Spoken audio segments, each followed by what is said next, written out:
we have the heel of the boot on our neck in terms of the overriding global control of processing and sourcing of critical minerals, specifically from China and to a lesser extent, Russia.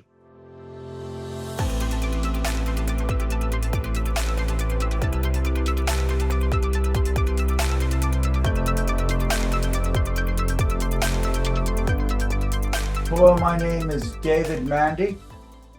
I'm the chairman of O&M Media, and it's a great pleasure today to introduce you to the CEO of M2I Global, Al Rosende. Al's 6-minute CEO was years in the making. The retired commanding general had a 37-year career in the U.S. Army.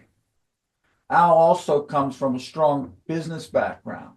He worked in fraud prevention with several of the largest financial institutions in the world. At M2I Global, Al has a very specific mission, which is to secure and restock the U.S. Strategic Mineral Reserve. Without further ado, let's welcome the man himself. Well, great to see you, David, and thank you for the opportunity to talk about M2I Global.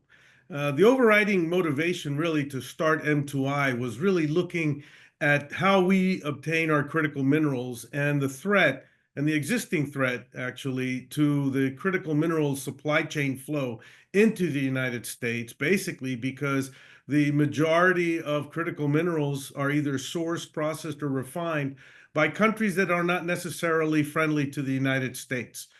China and Russia, particularly speaking of those two. And we knew that a disruption in that supply chain to the United States could severely hamper or infringe upon our ability to continue to grow our economy, the technology sector's ability to innovate and continue to produce, at the cutting edge, as well as could severely impact our ability to maintain our national defense in a strong posture. So we've created what we call an ecosystem of a variety of partners. One of them, a large joint venture partnership that we have ongoing in Australia. They have over 40 mines. They have the capability to provide many of the critical materials and critical minerals on the lists.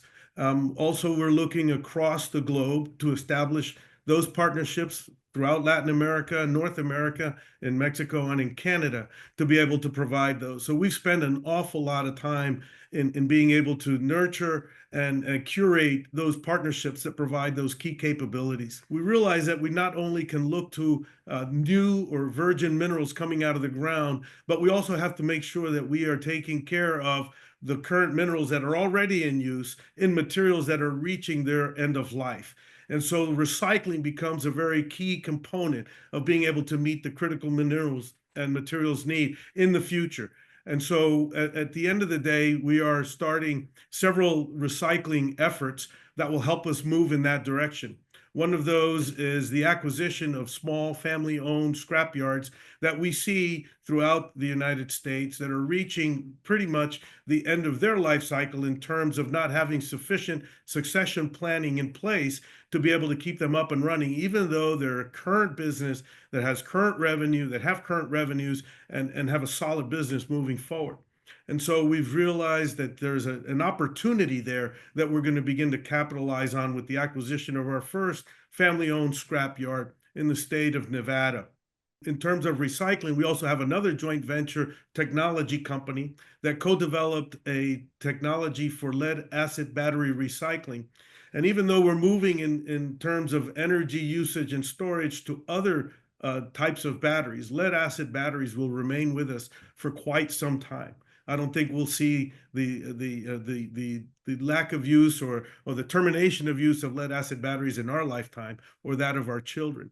And so lead-acid battery, even though it's one of the most recycled commodities in the United States, we've been able to acquire this technology through a partnership with our joint venture partner that will allow us to not only reduce the energy and water requirements by over 80% of what is known now in the standard lead-acid battery recycling process, but it will also produce a higher energy density material in its future use, which will allow for new technologies in lead-acid battery, those technologies that are being developed now, such as bipolar batteries, as well as reduce the size and the weight, which is also another requirement throughout many manufacturers that use lead acid batteries. Through our joint venture partner, we already have the feedstock, we have the customers that will take the resulting materials.